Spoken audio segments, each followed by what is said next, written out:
안녕하십니까. 뉴스데스크 강원입니다. 겨울 내내 가물었던 영동 지역에 봄이 시작되는 3월 들어 눈 소식이 계속되고 있습니다. 최대 50cm가 내린 강원 산간 지역엔 오늘도 눈이 쌓였고 새학기가 시작되면서 산간 지역 일부 학교는 휴교하거나 단축 수업을 하기도 했습니다. 김영호 기자가 보도합니다. 구불구불한 고갯길 오르막에서 차량이 헛바퀴를 돕니다. 눈길에 미끄러지며 오도 가도 못합니다. 산자락 아랫마을에서는 마을길을 뚫기 위해 주민들이 안간힘을 씁니다. 어저께 4시간을 쳤어요, 지금. 예. 이게 뭐 급한 일 있으면 이거 쳐야지 나가지, 못 나가잖아. 그러니까 이게 꽁꽁 얼면 못 나간단 말이에요. 고령의 어르신들이 많이 사는 곳이라 골목길에 눈을 치우는 일이 쉽지 않습니다. 여기 사시는 분들은 노인들인데 노인들이 이게 참 삽질하기도 힘들잖아요. 그렇지만 뭐 어떻게 사람 다니는 길만 겨우 쳐서. 대부분 오늘 하루 눈이 소강 상태에 접어들었지만 일부 산간 지역은 오후부터 다시 눈발이 강해지면서 제설 차량도 부지런히 움직였습니다. 제가 있는 곳은 대관령 정상입니다. 제설 작업이 내리는 눈의 속도를 따라가지 못하다 보니 눈이 이렇게 쌓이면서 도로는 빙판길로 변하고 있습니다. 폭설에 따른 피해도 이어졌습니다. 30cm 넘는 적설량을 보인 태백에서는 비닐하우스 3동이 무너졌고 정선 두문동째에서는 덤프트럭과 시외버스가 추돌해 승객 12명이 안전하게 구조되기도 했습니다. 많은 눈이 내린 태백과 삼척의 산간 지역 17개 학교는 개학을 내일로 미루거나 등하교 시간을 단축하기도 했습니다. 빠른 제설로 도로가 정상화된 도심 지역 학생들은 눈에 갇힌 봄의 풍경이 낯설기만 합니다. 감성적인 이런 뭔가 좀 새학기를 맞이할 수 있어서 좋은 것 같아요. 기억에 남는 새학기. 신입생 부모님들은 입학 첫날 궂은 날씨에 걱정으로 가득한 하루였습니다. 아이들이 눈을 기다렸거든요, 방학 동안에는. 근데 이렇게 입학식 날 눈이 오니까는 아이에게도 좋은 추억이 되고 저도 추운데 아이를 기다리는데 좀 약간 긴장되고 떨렸어요. 오늘 하루 산간 지역은 10cm 안팎의 눈이 추가로 쌓였고 상대적으로 기온이 높은 강원 동해안에는 10mm 미만의 비가 내렸습니다. 기상청은 내일까지 강원 산지에는 최대 25cm의 눈이 내리겠고 해안과 일부 산지에는 5에서 20mm의 비가 올 것으로 예보했습니다. MBC 뉴스 김영호입니다. 강원 동해안과 산간 지역 대설로 내일도 일부 학교 학사 일정이 조정됩니다. 강원도 교육청은 대설 영향으로 새학기 시작인 오늘 태백과 삼척의 7개 학교가 휴업하고 10개 학교가 등교 시간을 조정한 데 이어 내일도 정선 임계초가 휴업하고 태백 통리초, 삼척 도계중, 태백 황지고 등 초중고교 8곳이 등교 시간을 한두 시간 연기하기로 했다고 밝혔습니다. 폭설로 인해 강릉 남산초 모래놀이터 그늘막이 넘어졌지만 그 밖에 학교 시설 피해는 없는 것으로 나타났습니다. 성추행과 금품 수수 혐의를 받는 양양군수에 대한 주민 소환이 271표 차, 투표율 1.05%포인트 차이로 무산됐습니다. 뇌물수수 혐의로 구치소에 수감된 동해시장에 대한 주민 소환도 추진 중인데 현재 상황은 어떨까요? 이준호 기자가 취재했습니다. 지난 1월 동해시의 한 시민사회단체 사무실, 더불어민주당 소속의 전현직 의원과 시민 등 10여 명이 모였습니다. 당시 이들은 동해시장을 하루빨리 끌어내리겠다며 소환 청구를 예고했습니다. 심 시장이 뇌물수수 혐의로 구속돼 재판에 넘겨져 정상적인 시정 운영이 어렵다는 이유입니다. 2심, 3심까지 갈 수가 있습니다. 그렇게 되면은 내년 6월 말까지가 임기인데 임기까지도 현 시장이 시장직을 유지하고 가는 그런 불행한 사태가 있을 수가 있습니다. 그런데 예고된 주민 소환은 한 달 넘도록 청구되지 않고 있습니다. 주민 소환을 주도했던 최석찬 전 시의원이 향후 지방선거로 인해 입장을 바꿨기 때문입니다. 최 전 의원이 대표 청구인이 되면 동해시장 보궐선거 혹은 내년 지방선거의 동해시장 선거에는 출마할 수 없기 때문입니다. 주민 소환에 관한 법률 제10조 제2항에 따라 선출직 지방공직자의 해당 선거에 후보자가 되고자 하는 자는 소환 청구인 대표자 등이 될 수 없으며 서명 요청 활동 등에 관여할 수 없습니다.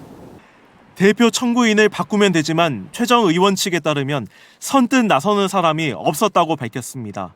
사실상 현재로선 주민 소환이 무산될 가능성이 높아졌는데 아쉽다는 반응을 보이는 시민이 적지 않습니다. 당연히 너무 아쉽고 빨리 다시 선거를 했으면 좋겠어요. 최 전 시의원은 주민 소환 대신 뇌물수수 혐의로 구속된 시장이 자진 사퇴하도록 집회를 열겠다고 밝혔습니다. 동해시에서 이 불행한 사태가 일어나지 않도록 모든 시민이 한마음으로 동참해서 사죄와 사퇴를 촉구해야 된다고 생각합니다. 한편 심기현 동해시장은 최근 구속기간이 연장됐습니다.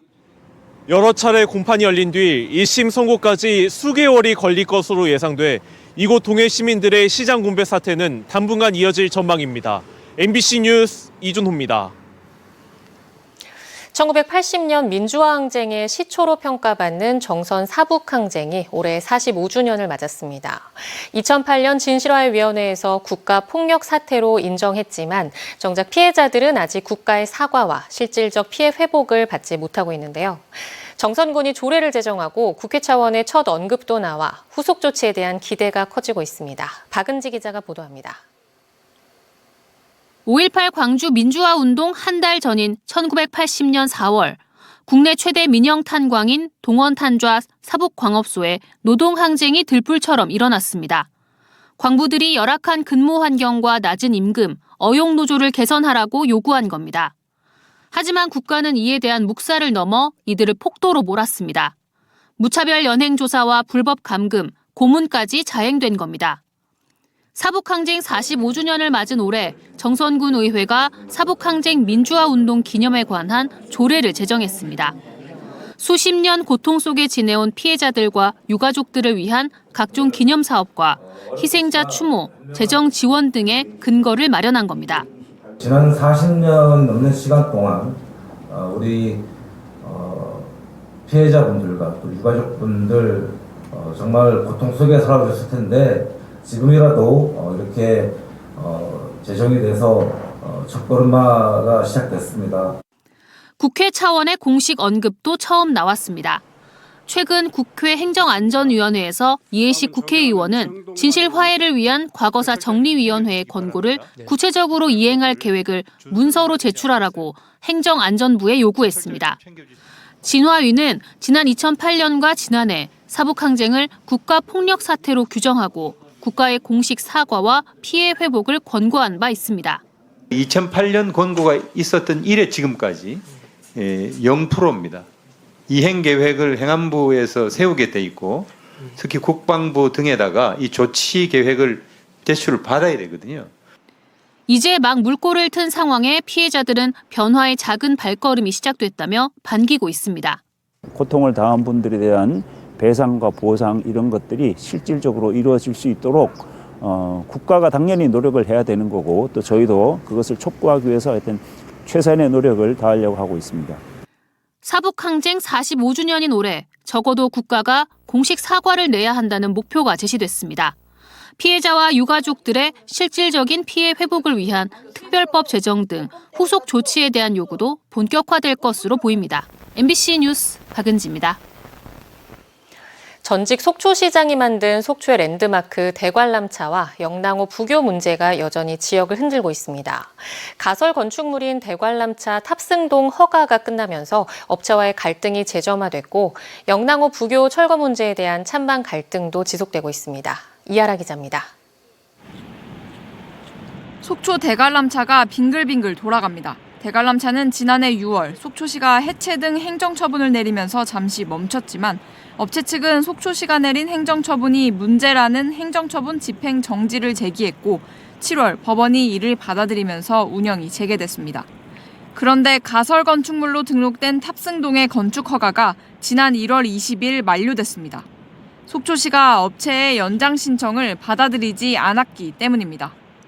가설 건축물 존치기간 연장 신고를 불허했기 때문에 사업자는 그 시설 운영을 계속해서는 안 된다고 봅니다. 따라서 시에서는 현재 이에 대한 합당한 행정처분을 계획 중에 있습니다. 속초시는 자진 철거 명령, 이행 강제금 부과, 행정 대처분까지 할 수 있다고 밝혔습니다. 업체는 민선 7기 속초시 제시대로 사업을 추진했고 지난해 법원이 업체에 손을 들어줬기 때문에 운행에도 문제 없다는 입장입니다. 눈발이 날리는 추운 날씨에 환경단체가 기자회견을 열었습니다. 지난해 8월 영랑호 부교를 철거하라는 법원의 판단에도 반년째 속초시 의회가 이행을 막고 있다며 거리로 나왔습니다. 주민소송이라는 걸 헌법 위에 뭐 지방자치제가 있는 것처럼 지방자치법이 있는 것처럼 그렇게 위험한 발언들을 서슴지 않고 있거든요. 그런 사람들이 정말 시민을 대표하는지 의심스러웠죠. 집회는 의회 본회의장 앞까지 이어졌습니다. 법원 판결 이행하라! 이행하라! 이행하라! 이행하라! 현재 영랑호 부교 철거 문제는 속초시 의회의 예산안 심의 문턱을 넘지 못하고 있습니다. 의회가 지난번 그 2025년도 본회의 때 안건으로 상정하지 못해서 논의가 되지 않았던 부분이기 때문에 다시 한번 또 저희는 추경이 있기 전에 절차를 한번 더 진행할 그럴 계획입니다. 시의회는 철거 여부에 대한 주민 의견 공청이 먼저라는 입장을 유지 중입니다. 여기에 최근 민선 8기에서 추진하는 영랑호 관광단지 개발 역시 주민 의견 수렴이나 의회와의 소통 없이 진행한다는 비판도 있습니다.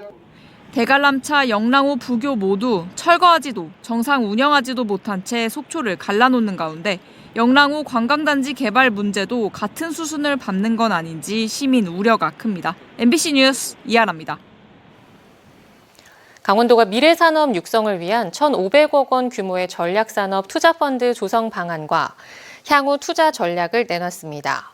강원도는 강원형 전략펀드에 국비 600억 원과 강원도를 비롯해 강릉, 춘천, 원주, 삼척, 태백, 홍천 등이 지방비 425억 원을 출자한 1,025억 원의 모펀드를 조성한 뒤 2027년까지 1,500억 원으로 확대합니다. 전략펀드를 통해 성장 가능성이 큰 기업과 스타트업 기업은 직접 지원해 투자 활성화를 유도합니다. 강원도는 내년 상반기부터 본격 투자에 나서 반도체, 바이오, 미래에너지, 미래모빌리티, 푸드테크, ICT, 방위산업 등 첨단 산업 분야 기업에 집중 투자합니다. 강원대학교 최고 의사결정기구인 평의원회가 강릉 원주대와의 통합안 심의를 보류하기로 결정했습니다. 교수와 학생, 교직원으로 구성된 강원대 평의원회는 통합 추진 과정에서 구성원 의견 반영이 미흡했다고 결론냈습니다. 강원대는 모레 춘천, 7일 삼척에서 공청회를 열고 안건을 다시 논의할 계획입니다. 강원대가 교육부에 제출한 통합 신청서가 평의원회 심의를 통과하지 못하면 학칙 개정 등 통합 추진에 차질을 빚게 됩니다. 도민들의 주거 안정을 위한 강원형 공공주택이 강릉과 태백, 홍천, 화천에 조성됩니다. 강원형 공공주택은 도와 시군이 협력한 전국 최초 지자체 주도 공공주택 사업으로 홍천 북방 80세대가 이미 착공했고 올해 강릉 이밤 80세대, 태백 황지 100세대, 화천 신읍 70세대 등 250세대가 착공합니다. 정부가 추진하는 LH 특화 공공임대주택도 횡성과 화천에 212세대가 이미 착공했고 삼척 도계 120세대, 정선 북평 80세대, 열양 40세대, 임계 70세대 등 모두 443세대가 추가로 착공합니다. 지난해 삼척 태백 등 5개 시군에 공공임대주택 5개 단지가 준공돼 652세대가 공급됐으며 현재 35개 단지에 3,699세대 규모 건설이 추진 중입니다. 대관령 케이블카 조성사업 타당성 조사가 오는 10월까지 이뤄집니다. 강릉시는 오늘 한국지방행정연구원 지방투자사업관리센터와 약정을 맺고 오는 10월 3일까지 7개월간 타당성 조사를 진행하기로 했습니다. 타당성 조사 예산은 1억여 원이며 강릉시는 타당성 조사가 끝나는 10월부터 올해 말까지 투자심사 적격성 심사를 시행한 뒤 내년 초부터 설계와 환경 영향성 검토 등 후속 조치를 할 수 있을 것으로 보고 있습니다. 대관령 케이블카 조성 사업은 2028년까지 모두 716억 원을 들여 강릉시 성산면 어흘리와 평창군 대관령면 횡계리 선자령을 연결하는 4.8km 케이블카를 설치하는 사업입니다. 삼척시가 외래과수 병해충 확산을 막기 위해 방제 사업을 펼칩니다.